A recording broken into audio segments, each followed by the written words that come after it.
E a Regina, que está um mês se preparando, vai fazer o preparo de hoje. Boa tarde a todos.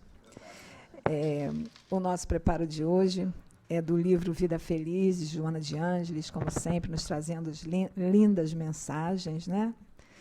E ela, nessa mensagem nossa, ela começa assim: estás mergulhado no oceano do amor de Deus.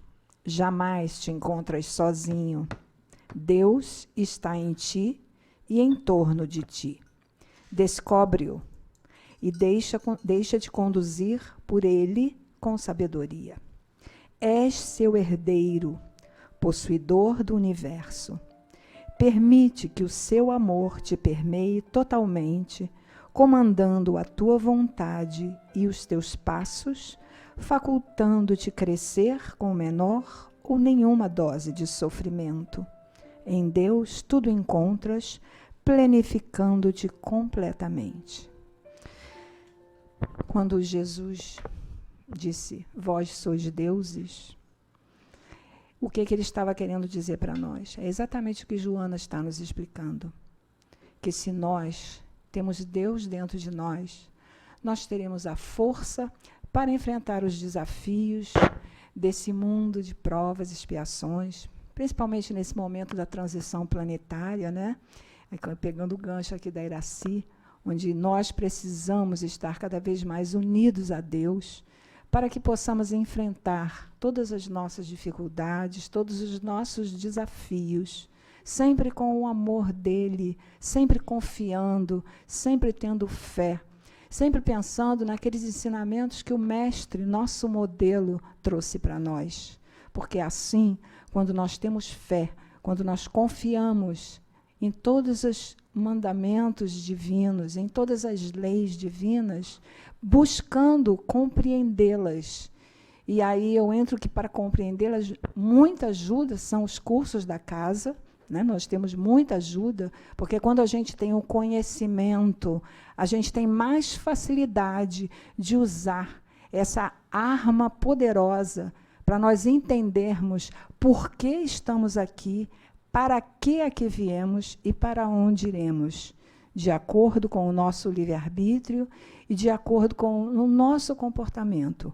Mas a gente se portar bem, quando a gente sabe, é bem melhor, né? Quando a gente conhece as leis divinas, quando a gente pega os ensinamentos desses espíritos maravilhosos que vieram nos trazer toda essa literatura da nossa doutrina, nós conseguiremos estar sempre muito mais próximos de Deus. Então, vamos agora assistir a nossa palestra e uma boa palestra a todos. Que Jesus os abençoe.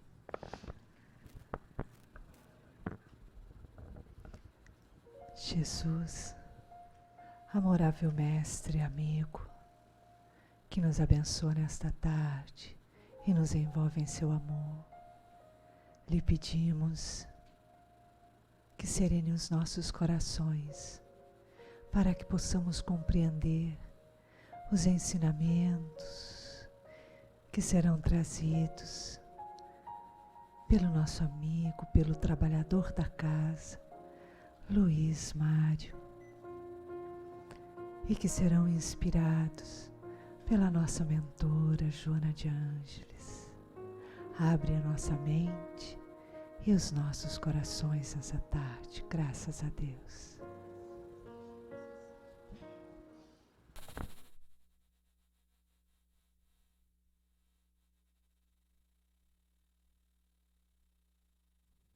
Boa tarde.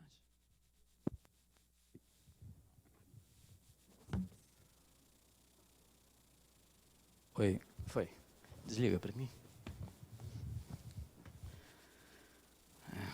Graça e paz a todos vocês, que Joana os abençoe e que Mateus, né, nos auxilie a compreender o texto que foi pedido que lêssemos ou estudássemos nessa tarde de sábado. Assim, minha memória é meio de cachorro, fora da visão, fora da mente. Eu tenho quase certeza que eu falei sobre isso há algum tempo atrás. Quando é que eu falei sobre isso? Há algum tempo atrás. Se eles querem que a gente fale de novo, é porque a gente deve estar precisando, a gente precisa da lição, entendeu? Ou então eu falei tudo errado da outra vez. Como eu raramente preparo, nunca preparo mesmo, então a gente acaba se reinventando e fala alguma outra coisa que deixou de falar e tal. Mas se eu for repetitivo, também não tem nenhum problema, vocês, né, suportem. Se eu tenho que repetir falando, vocês têm que repetir ouvindo e, entendeu? Tenham misericórdia. Mas, em verdade, eu me lembro sempre do Divaldo, eu era muito rapazinho. Você vê, né? O Divaldo está com 90 anos e eu era rapazinho. Então, eu venho ouvindo o Divaldo há muito tempo. Eu ouvi uma vez numa palestra dele, quando eu era rapaz, ele dizendo que, quando ele terminou de ler o Livro dos Espíritos, né, que Joana tinha mandado ler, ele falou para ela, terminei de ler, qual é o próximo livro? Ela falou assim, Livro dos Espíritos. Ela falou assim, mas já li. Ele falou assim, agora estude. Aí ele estudou, né, foi mais fundo e tal, se dedicou mais. Aí ele falou para ela, ó, terminei de estudar. Ela falou assim, você pode compreender mais, estude de novo. Ele está estudando até hoje. Né?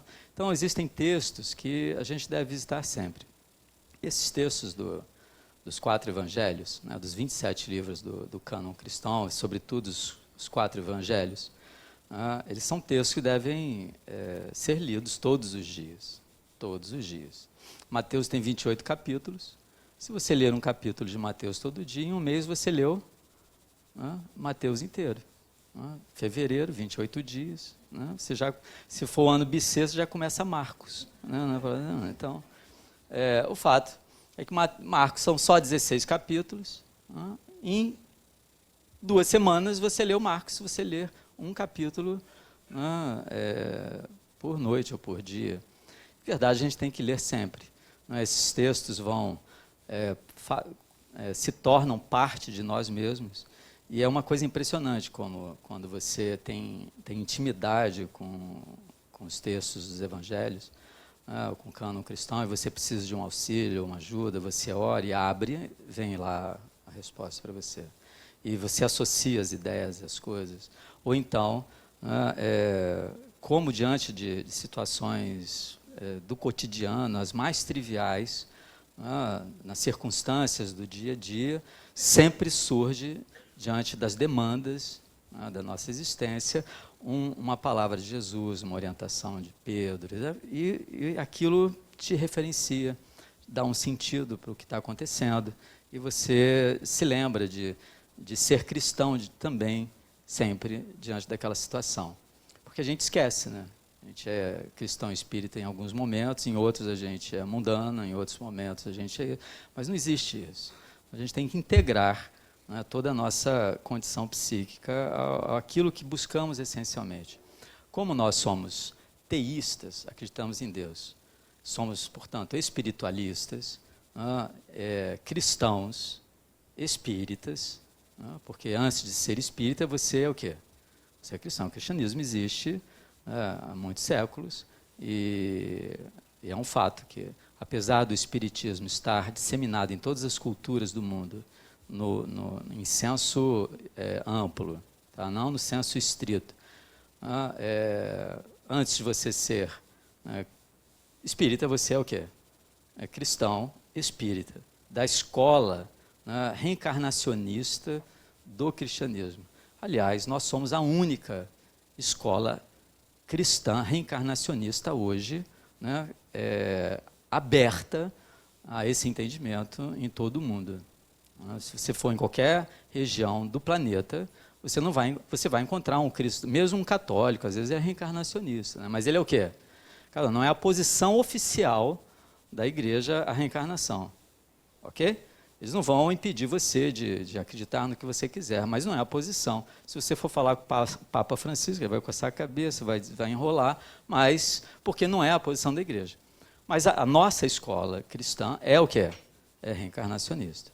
Então, mas somos cristãos e precisamos entender os evangelhos. Nós não podemos esgotar nosso entendimento sobre o cristianismo nas obras subsidiárias do espiritismo. Nós temos uma obra seminal de cunho religioso no Espiritismo, que é o Evangelho segundo o Espiritismo. que tem suas peculiaridades. Mas ali tem 70% do texto é Sermão da Montanha. São 3 capítulos de Mateus, do nosso querido Mateus, que leremos hoje. Né? E outros, inclusive esse texto está no Evangelho segundo o Espiritismo. Os outros 30% são parábolas e outras coisitas mais, mas né, temos um mundo, um oceano, né, a nos debruçarmos. Um grande esforço disso foi Emmanuel, através da psicografia do Chico, né, através de toda a existência do Chico. Emmanuel, que foi um grande exegeta, um grande hermeneuta, né, ele ampliou o nosso conhecimento sobre o cristianismo, né, dando a visão dos espíritos, a partir né, de uma ótica do mundo espiritual, de um homem que, através de 2000 anos, reencarnando-se várias vezes, ele sempre esteve a serviço né, da tradição cristã. Né? Você vai pegar todas as encarnações de Emmanuel, ele sempre foi né, alguém compromissado com a igreja, né, e sempre divulgando e cristianizando os povos. Então ele é um grande, ele entende profundamente do que ele fala. Hoje a FEB está publicando uma coletânea de todas as psicografias do Chico né, sobre as interpretações de Emmanuel né, sobre as passagens do Evangelho. Tá? Então aqueles 4 livrinhos que nós temos, Fonte Viva, né, Caminho, Verdade e Vida, Pão Nosso e Vinha de Luz, né, que são passagens, né, são versículos dos 27 livros do cristianismo. Ele fez inúmeras outras psicografias, né, que estavam muito espalhadas. Né, eu não tenho tempo, mas eu sempre tive isso na minha mente. Poxa, tinha que reunir tudo que Emmanuel escreveu. E hoje a FEB fez, né? Era uma força-tarefa né, de dezenas de pessoas, né, e eles compilaram todas as psicografias de Emmanuel, né, citando todos os textos. Obviamente né, que salta algumas passagens, né, ele não é um comentário definitivo, no sentido de que ele falou tudo. Mas aqui a nova livraria do Seja, que vocês devem visitar, né, lá vocês vão encontrar né, Mateus, Marcos, Lucas e João. Eles estão já traduzindo Atos. Já tem Atos? Já chegou? Tá. Já chegou Atos? Tá. Então separa um para mim aí, por favor, que eu não tenho Atos. E ele vai fazer, como ele cita muito Paulo também, Emmanuel, ele também, a FEB está pegando tudo. Então tem muito material hoje para a gente. Por exemplo, esse texto, que é a parábola do joio e do trigo, né, existem 3 mensagens de Emmanuel sobre essa parábola. O início dela e 2 sobre o fim delas, né, na explicação delas. Que são coisas interessantes, e a interpretação dele é mágica. Fonte Viva foi traduzido para o inglês, houve uma versão para o inglês, e ganhou o 2º título no ano retrasado de o melhor livro cristão publicado nos Estados Unidos em 2015. Só que os protestantes americanos não sabem que é uma obra psicografada, tá certo? Mas né, você ganhou o título do 2º melhor livro. As interpretações de Emmanuel são muito transcendentais. Então, o título de hoje é o quê? A parábola do joio. Parábola do joio do campo, a parábola do joio do trigo, a parábola do trigo. Como esses títulos não existem nos evangelhos originais, isso foi aposto mais de 1000 anos depois.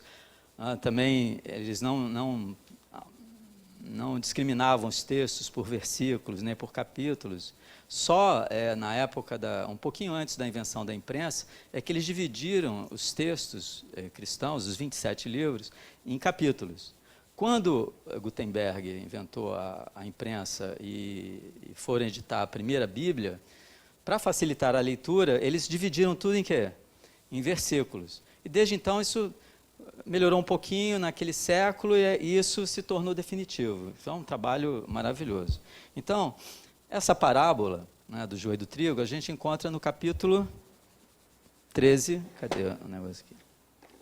Capítulo 13, de que evangelista. Como é que é 13? 13. Katamataios, de Mateus. Ok? Ela vai do versículo 24, desculpe, tá? Até o versículo 36.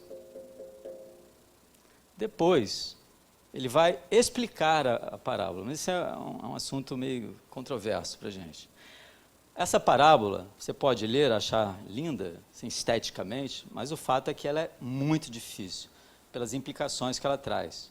Então, ela foi muito mal interpretada ao longo de 2000 anos. Por quê? Porque você tem o joio e você tem o quê? O trigo. O joio, o trigo é semeado por quem? Pelo Senhor. Aqui tem um campo. Então, é assim que começa a parábola. Eu vou ler. São só esses versículos. Eu vou ler, vocês fechem os olhos e ouçam a leitura da parábola.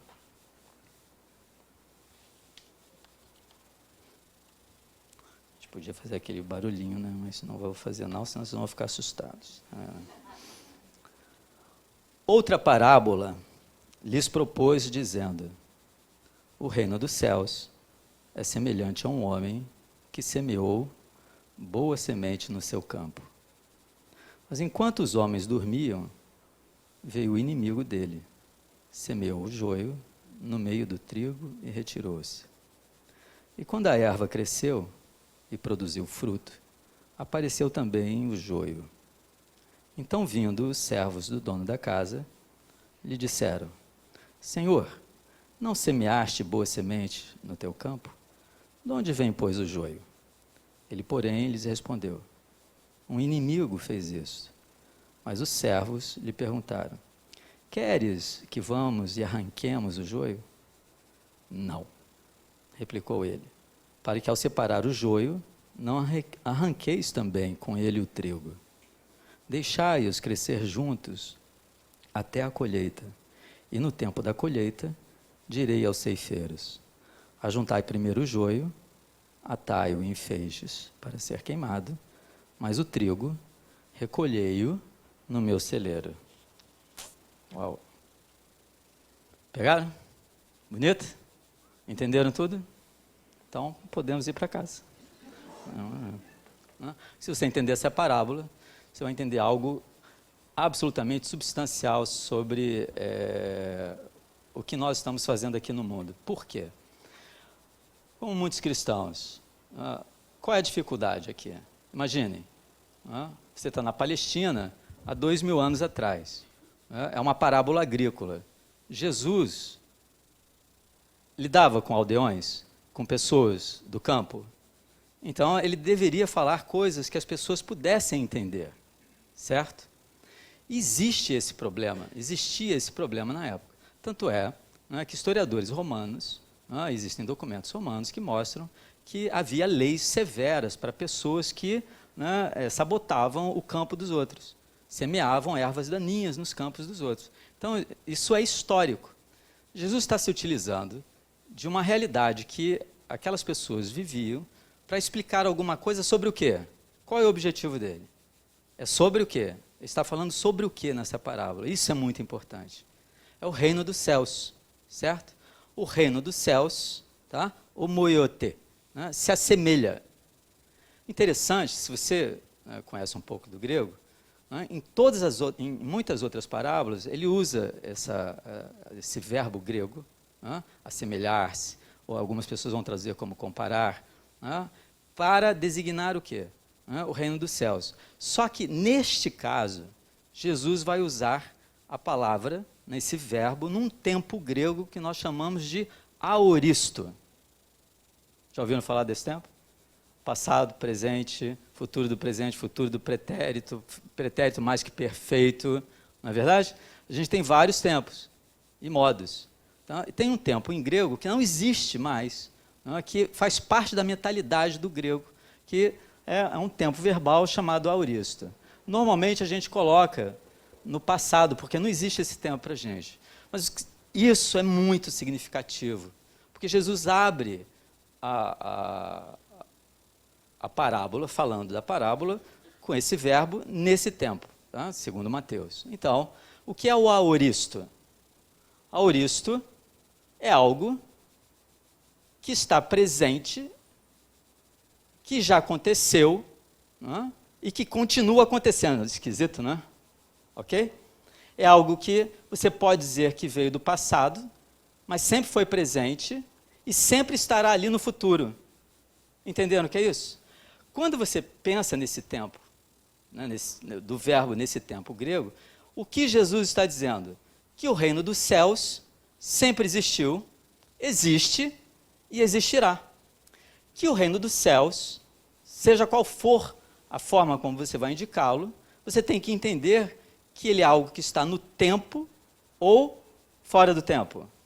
Você, enquanto homem, né, no tempo do relógio, de Cronos, quando você tem uma clareza sobre o reino dos céus, você já não está mais em Cronos em termos espirituais. Seu corpo continua, né, seguindo o tempo do relógio, né, e entrando em decadência normalmente, mas, né, você, enquanto espírito, você já compreendeu, ok? Você está em Kairos, você está no tempo de Deus. Então, o reino dos céus, né, essa expressão que eles têm, é para designar o quê? O reino dos céus está onde? Então, é impressionante quando você vai ler, né, os eruditos, teólogos, tudo que foi comentado sobre essa parábola em 2000 anos, eles se referirem, né, a esse campo, né, à igreja, às comunidades cristãs.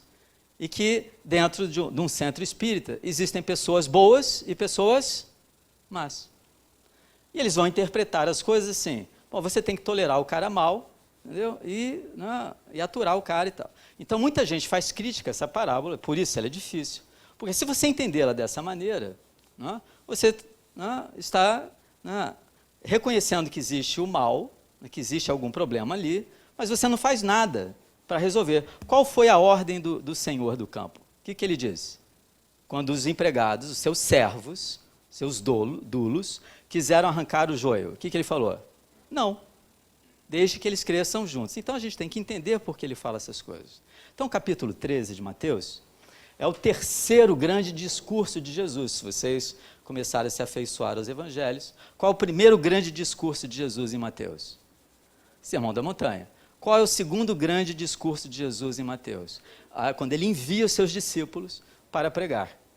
Os 12 e depois os 72, no capítulo 10. Agora a gente está no capítulo 13. Esse capítulo 13 explica o fundamento de Jesus ensinar por parábolas. Ok?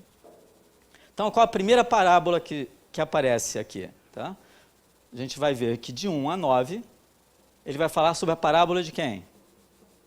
Do semeador. É a primeira parábola, sim, em que ele vai explicar que é uma parábola. Ele vai explicar a parábola do semeador, e é uma coisa fantástica. Quando ele termina de falar a parábola do semeador, adivinha o que ele fala? Porque quando ele termina a parábola do semeador, aí eles perguntam, os discípulos, por que você fala por parábolas? Aí ele explica porque ele fala por parábolas. Onde Jesus está nesse momento? Ele está sentado num barco, as multidões estão ali na margem, ele vai para um barco, ele senta, a multidão está de pé, é assim que ele vai falar, tanto o semeador quanto as outras parábolas. São 7 parábolas nesse capítulo. Então, se você gosta de parábolas, eu gosto, quantas você vai estudar nesse capítulo? 7. Dá um show de parábolas, né? Um grande, né, instrutor espiritual. E ele cria as parábolas. Não existe nada semelhante, embora a tradição judaica, né, tenha parábolas dos rabinos, né, não era igual a como Jesus fala parábolas, é um estilo novo, é uma coisa inaugural. Então, né, para vocês entenderem isso de forma, assim, poxa, a criatividade dele. Então, Jesus vai falar por parábolas, ele vai explicar por que ele fala por parábolas, aí ele vai explicar a parábola do semeador. Quando ele termina de explicar a parábola do semeador, estamos no versículo 23 e entra o quê? Ele fala que parábola? Do joio e do trigo. Ora, vocês acham que existe alguma conexão? Jesus continua no mesmo barco, sentado, a multidão em pé, ele explicou por que fala em parábolas, para as pessoas, para os discípulos ali perto. E agora, terminou o semeador, ele completa. Jesus está querendo que as pessoas entendam. Por quê? Na parábola do semeador, existem quantos campos? Um ou vários? Vocês se lembram da parábola? Um semeador saiu a semear. O que ele faz? Ele pega semente. Ele tem quantas sementes? Ele só tem kalos, boas sementes. Tá? E ele faz o quê? Então você tem uma semente e vários tipos de campo. São vários terrenos. Tem um terreno que é à beira da estrada, que os pássaros comem as sementes. Tem um outro terreno que é rochoso, que elas brotam rapidamente, mas não têm raízes. O sol sai, elas não conseguem buscar água no fundo, porque o solo rochoso não deixa a raiz se aprofundar, e elas são crestadas pelo sol. Aí você tem que outro? Você tem um terreno espinhoso, que sufocam as plantas que nascem. E você tem um terreno bom. Que terreno é esse? É um terreno em que há frutificação, e cada semente produz 1 por 30, 1 por 60 e 1 por 100. Concordam? Se lembram da parábola? Lembraram? Tá. Então, veja só, você vai me perguntar, mas que cara maluco, como é que ele semeia uma semente em todos esses campos e perde semente? Isso é contraintuitivo, não é? Para um lavrador, semente é cara ou é barata? Se você tem fazenda, você sabe que semente é cara, boas sementes. Né? Hoje você faz até semente transgênica, para você poder ter um produto melhor. Tá? Então, semente sempre foi cara. O sujeito parece que joga. Obviamente que o objetivo da parábola é ajudar você a compreender como funciona a mente divina e como você acessa esse reino que Jesus te oferece. É simples assim. Mas ele vai fazer comparações com o cotidiano da pessoa. E ele choca exatamente por isso, porque ele lida com situações do dia a dia que as pessoas, assim, qualquer dono de terreno, na parábola do joio, ia mandar fazer o quê, hein, Clóvis? Você está lá na sua fazenda. Eu digo para você que tem joio lá dentro. O que você vai fazer? Imediatamente, vamos arrancar a erva daninha. O que é joio? Joio, hoje a botânica, segundo Linneu, está classificado, joio é o Lolium temorentum, eu esqueci o nome, tá? Mas é do gênero Lolium. E ele... Aí você começa a entender o que Jesus está dizendo. Então, na parábola do semeador, você tem uma semente. E tem quantos campos? Campo 1, 2, 3 e 4. Ok? Na parábola, está vendo? Já não estou me repetindo da outra vez. Nesta parábola, eu tenho quantos campos? Eu tenho um campo. Tá? Ok? E tem quantas sementes? Uma? Tem 2 sementes. Você vê que Jesus inverteu. Ele só quer fazer com que as pessoas pensem. Por quê? Lá no semeador, ele vai dizer que esses campos aqui são quem? São pessoas. São pessoas. Nesta parábola, como a gente leu, o campo é o quê? Ele define o campo como cosmos. Como mundo. O que é cosmos? É tudo. Tudo que foi criado por Deus é o quê? Cosmos. A palavra cosmos, tá? Designa exatamente isso. A ideia de tudo que foi criado por Deus. Não importa que a ideia de cosmos para ele seja pequena nessa época. Hoje nós sabemos que o cosmos é imenso. Mas, como é cosmos, tudo isso foi criado e é sustentado por quem? Por Deus, pela divindade. Tudo que há nele, o seu corpo é feito do cosmos, da natureza, ok? Por quê? Por que eu estou usando a parábola do semeador? Porque alguns hermeneutas vão dizer que Jesus não está falando do homem. Então você tem que dizer assim, Jesus está profetizando, ele está dizendo que vai haver heresias, que as pessoas vão dar complicação, né? Nada na parábola sugere que Jesus esteja antecipando problemas dentro de igreja. Jesus não está falando para a igreja, Jesus não formou nenhuma igreja. Jesus está falando com quem? Com homens, com pessoas. E qual é a intenção dele, ali sentado naquele barco, à margem do Tiberíades? É ajudar você a compreender o quê? O reino dos céus. O reino dos céus que ele anuncia como uma boa nova. Um reino dos céus que está longe ou que está próximo? Tão próximo que está onde? Dentro de você. Por isso que ele vai usar o verbo no aorista. O reino dos céus já está o quê? Presente. Então ele não é uma coisa futura. Não é algo que você, depois de 10 milhões de encarnações, entendeu? Que você vai entrar. O reino dos céus está em nós e entre nós. Porque desde que antes da fundação do mundo, do cosmos, já existia o quê? O reino dos céus. Isso são palavras do Senhor. Tá? A gente tem que lidar com as coisas como elas são, e não como a gente gostaria. Então você tem que parar e pensar. Eu tenho até 6h15 ou 20 para eu ir meu... 20, tá bom. Ela me deu até 20 minutos. Vocês estão entendendo a dificuldade?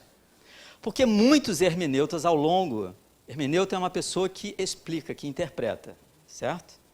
Então, quando você... O que eles sempre entenderam? Eles não ligam isso a uma pessoa. Quando na própria parábola do semeador, que Jesus falou 2 minutos antes, ele está dizendo que cada terreno é o quê? É uma pessoa, é um tipo de mente, é um tipo de pessoa que, o quê? Recebe aquela semente. Vocês acham crível que Jesus dá uma ideia de campo, como sendo, não é, seres humanos, pessoas, né, em que ele semeia a verdade? Então, quando ele semeia a verdade, o que o Senhor pode semear na gente? Vocês acham que o Senhor pode semear o mal na gente?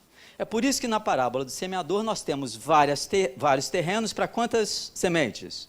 Uma. Jesus quer exaltar a ideia na mente das pessoas, né, de que o Senhor só semeia o quê? O bem, a verdade, a felicidade, a luz. Tudo que não é isto não é divino, como diz a Cris, não é de Deus. Não é de Deus. Porque nessa parábola, como ele já falou das mentes que recusam o entendimento sobre o sagrado, quais são as mentes que recusam o entendimento do sagrado? É a mente que está à beira da estrada, está sempre de passagem nas coisas, pensando 1 milhão de coisas. São as mentes superficiais, em que não se enraiza o sagrado, você precisa ir fundo para o sagrado, o reino dos céus, surgir em todo o seu esplendor em você. Porque o reino dos céus não cai no colo, ele já existe, está aqui entre nós, está dentro de você, mas você tem que entrar nele. Se você tem que entrar nele, você tem que entrar onde? Em si mesmo. E quando você entra em si mesmo, está nele, como ele está no outro, você está em quem também? Olha só que interessante, você está no outro. Como ele está entre nós, você também está onde? Entre o outro e eu, né? Que temos o reino em nós. Complicou? Não? Não? Chamamos os universitários. É isso. Por isso que é esse tempo auristo. Jesus está falando do reino do céu, já o que é eterno. Eterno não é uma coisa que dura muito tempo, que tem um tempo infinito. Eterno é ser fora do tempo. Qualquer que seja o tempo, né, esse tempo ele ocorre onde? Na eternidade. Qualquer que seja o espaço, por maior que seja, né, ele ocorre onde? Na infinitude do ser. Tudo bem? Então, vamos lá. Então, esses terrenos daqui já foram embora. Quais são os terrenos que ficaram? Só ficou o terreno que produz. Não é esse o terreno que ele está semeando agora? O Senhor saiu e semeou. Engraçado que é o mesmo antropos, é o mesmo Kyrie que semeia lá, semeia este daqui, certo? Não é o servo dele que semeia. Quem é que semeia? É ele mesmo. O campo, que é o cosmos, segundo a interpretação de Mateus, é quem então? Como na interpretação do semeador. O cosmos, né, é o próprio homem. Porque se não existir um ser humano que tenha uma percepção sobre o cosmos e pense sobre ele, o cosmos não existe para você, certo? Então vocês devem ler hoje um filósofo maravilhoso, ele é alemão, o nome dele é Marcus Gabriel, já ouviram falar? Não? Quem já ouviu falar, levanta a mão, olha só, ninguém. Então Marcus Gabriel, tem um livro publicado já em português, o nome do livro é Por que o Mundo Não Existe? É uma questão epistemológica, uma questão sobre conhecimento do que é o mundo. O que é o mundo para você? Nós cristãos pensamos o mundo, vários tipos de mundo, ocorrendo numa totalidade, né, que dá sentido e sustenta todos os mundos que você possa imaginar. O mundo denso, o mundo sutil, que nós chamamos de espiritual, né, e com todos os objetos que existem nele. Certo? Então, quando Deus... Eu tenho mais 10 minutinhos. Eu vou chegar lá, eu vou matar a parábola para vocês. Quando você, né, entende dessa maneira, você vê que ele está falando de que campo? Do campo que produz. Mas olha só, nós somos humanos. E vai surgir um grande problema que vai atravessar a cristandade. Sabe qual é o problema? É esse daqui. Tá? De kakos, né, o mal. Tá? É um problema que a gente chama de teodiceia, em grego. Tá? Teodiceia, tá? É Deus, a justiça de Deus. Como Deus, sendo bom e justo, sendo amoroso, onipotente, onipresente, pode criar o mal? É disto que essa parábola fala. Aí nós chegamos e podemos, né, dar um passo, né, para compreender, ou tentar entender, ou se aproximar, ou seja como for, o que Jesus nos ensinava. Porque isto é central para mim, que leio a parábola. Né? Tem um campo maravilhoso, arado, um campo fértil. O Senhor semeia o quê? Sempre. Em qualquer campo. Boas sementes. Que é o próprio amor. É aquilo que nasce. Tanto é que, na interpretação de Mateus, as sementes boas são os filhos do homem. O que é o filho do homem? Isso é uma designação é um título para Jesus. Ele é o filho do homem, aquilo que não nasce da natureza. Não nasce da feminilidade, da coisa que se reproduz. Nasce, originalmente, do único, do autêntico, do próprio ser, da própria divindade. Então, essa semente é a própria divindade em você. Boa notícia. Evangelho, Evangelion. Né? O que significa que toda a felicidade, toda a bondade que existe, em verdade, é o quê? É uma manifestação divina, que é a sua própria alma, que é você. E é isso que ele semeia. Tá? Como isso acontece? Acontece no mundo que ele criou, no cosmos. O seu corpo, você não é seu corpo, mas seu corpo é feito da natureza. Né? Todos os elementos que formam o teu corpo, você extraiu respirando, bebendo água e comendo alguma coisa. Assim como a sua mãe quando formou você, quando você era um feto. Ora, né? Então não se confunda, porque o seu corpo também é o quê? Cosmos. E é um mundo em si mesmo, num outro mundo, dentro de outros mundos. Mas tudo isso é criação divina. E o que o Senhor fez foi o quê? Perfeito e glorioso. Então, como você explica, né, quando você vê as coisas brotando, né, a luz da consciência se autocompreendendo, vendo a verdade e a realidade, ela identifica o quê? Egoísmo, maldade, brutalidade, corrupção, ódio, né, vingança. Todos esses males que nós vemos na sociedade. O que ele vai dizer aqui? Você veja, quando o semeador, vocês se lembram da parábola? Vocês estavam de olhos fechados? Pensando em quê? Que estava chato ou que... Quem semeou a semente? O maligno, não, a má semente. O inimigo, tá? Quem é o inimigo? É essa a pergunta que você tem que fazer. Lá na frente, ele vai identificar como o diabo. A gente chama de diabo. Em grego, a palavra grega, diabolos, significa o quê? Dia é algo que você atravessa, ok? Bolos, a vontade. É a vontade o quê? Dividida. Sempre que você tem um conflito, uma dificuldade, sempre que você, né, tem uma vontade em relação à vontade de Deus, é porque existe um eu que tem a sua vontade em relação com a vontade de Deus. Eventualmente você concorda com a vontade de Deus, eventualmente você não concorda. Seja concordando ou discordando, se você tem a sua vontade pessoal e não é a vontade de Deus que te move, né, e somente é o que em verdade? Diabólica. Tá? É diabólica. É a conclusão que a gente chega. Por quê? Então, quem é esse inimigo em você que é diabólico, que semeia a má semente? Quando ele semeia isso? Que horas ele semeou isso? Como estava seu estado mental? Dormindo. Você veja, né? O Senhor semeia a boa semente, todo mundo vê, né? Porque é a própria consciência que se manifesta, então é lúcido.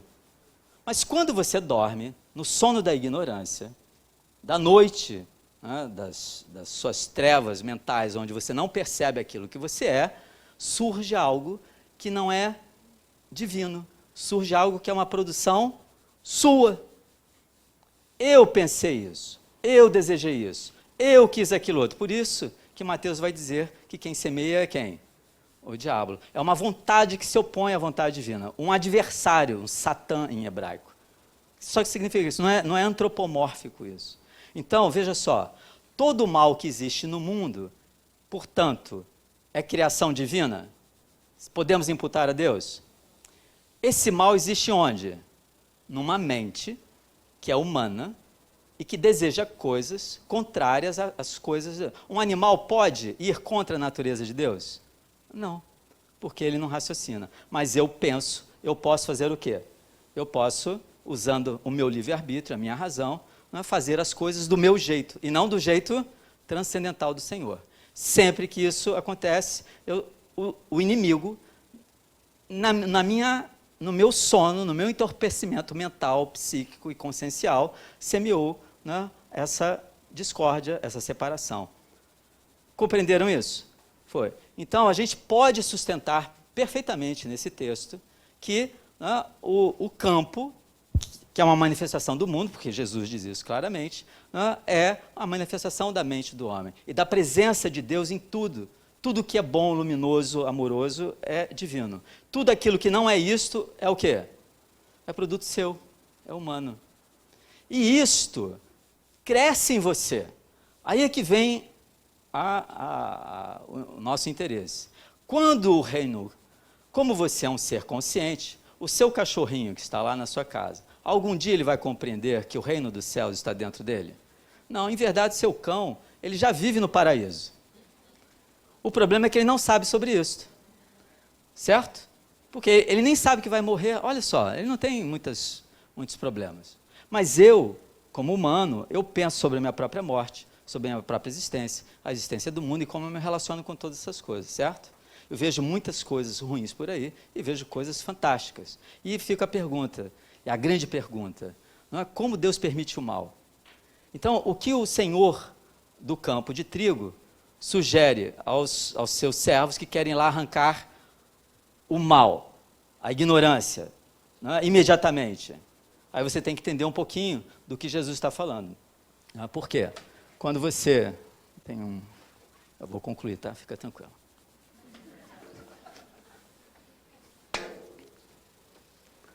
Isso é fantástico. Os espíritos dizem que nós reencarnamos para desenvolver inteligência. Uma inteligência que me permite saber sobre as coisas, saber sobre mim. Não é só para saber sobre a natureza. Saber sobre mim é interessante. Então, quando eles percebem, você tem que entender o que é um joio e o que é um trigo. Tá? Quando eles são muito pequenos, eles são indistinguíveis. O caule é idêntico. As folhas são 1 ou 2 milímetros de diferença. Mas se eles estiverem em estágios diferentes, você não sabe qual é qual. Qual é o único momento que você sabe que uma coisa é joio, ou cisânia, ou zizânia? O que é uma cisânia? É uma confusão. Eu vou instalar uma cisânia aqui no Seja, como fizeram aqui alguma vez. Eu não, tentaram. O joio rodou. Por quê? Porque as coisas são assim. Cisânia é confusão, é briga, é uma palavra que ao longo do século virou um problema para as pessoas. Porque o inimigo semeia de noite e quer, de alguma forma, aquilo cria um problema. Porque o joio, ele disputa nutrientes do solo, certo? Mas ele cresce junto. Imagina a raiz do trigo e você não distingue a do joio. Eles vão crescendo, as folhas são idênticas. Chega um momento, quando eles estão maduros e surgem as espigas, esse é o momento que você, quando surgem as espigas, você sabe o que é um e você sabe o que é outro. É a única forma de você distinguir o joio do trigo. O que acontece com a espiga do trigo?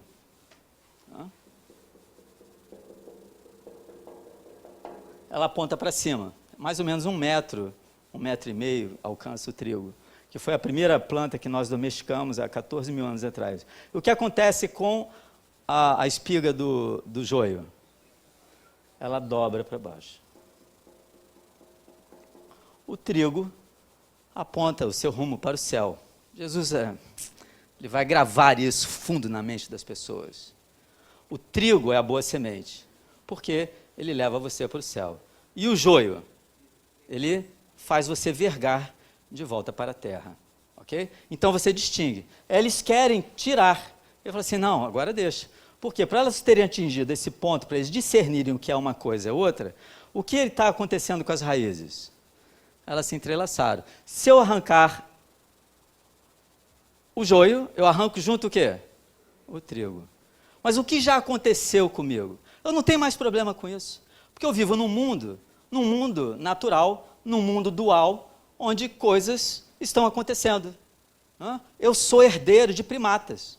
A nossa espécie, hominídea, é herdeira de primatas, e os primatas são belicosos. Você tem um impulso biológico para agressividade, para territorialidade? Não importa que você seja um santo. Se você encarnar aqui na Terra num corpo humano, você de alguma forma vai ter que enfrentar, né, uma constituição biológica, né, que de alguma maneira é agressiva, é hostil. E a gente vai ver na história da humanidade esse tipo de problema. Então, o que é importante em verdade? O Senhor sabe quem foi. O Senhor está claro. E o Senhor ensinou para os seus servos, né, o que era o quê? Concorda? Foi. Então, você já tem o discernimento. Eu sei o que é uma coisa e eu sei o que é outra. Então, na época da colheita, tá, o que a gente faz? Você amadureceu? A gente corta. Vem a ceifa, você separa o trigo, o joio, de quem? Do trigo. O que você faz com o trigo? Você põe no celeiro do Senhor. Tá? Você está junto. Você tem uma experiência de unidade. Esse trigo vai virar, né, insumo para muitas coisas boas. E o joio? Que não serve para nada. Porque no joio cresce um fungo que torna, a semente dele é idêntica do trigo, que torna, venenosa, que torna amargo. Então, o que você tem que fazer com o joio? Você vai guardar a semente do joio? O que você vai fazer? Você vai juntar em feixes e vai queimar. Por que você queima? Combustível.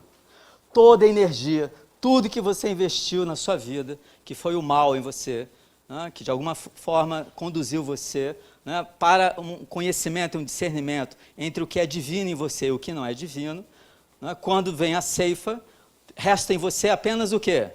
Aquilo que Deus semeou em você, que é a própria verdade. Tudo aquilo que não é a verdade divina em você, o que acontece com ela? Ela é queimada. Toda aquela energia que você colocou ali, né, vai aparecer na forma de luz, né, e você está liberto de todo o sofrimento e de toda a dor. E como termina Mateus na explicação, né, lá atrás, lá na frente, ele vai dizer que os justos, os homens que se iluminaram, eles resplandecerão, né, como um sol, assim mesmo, no reino de Deus. O meu desejo a vocês é que todos vocês resplandeçam como sóis no reino do Senhor. Muito obrigado.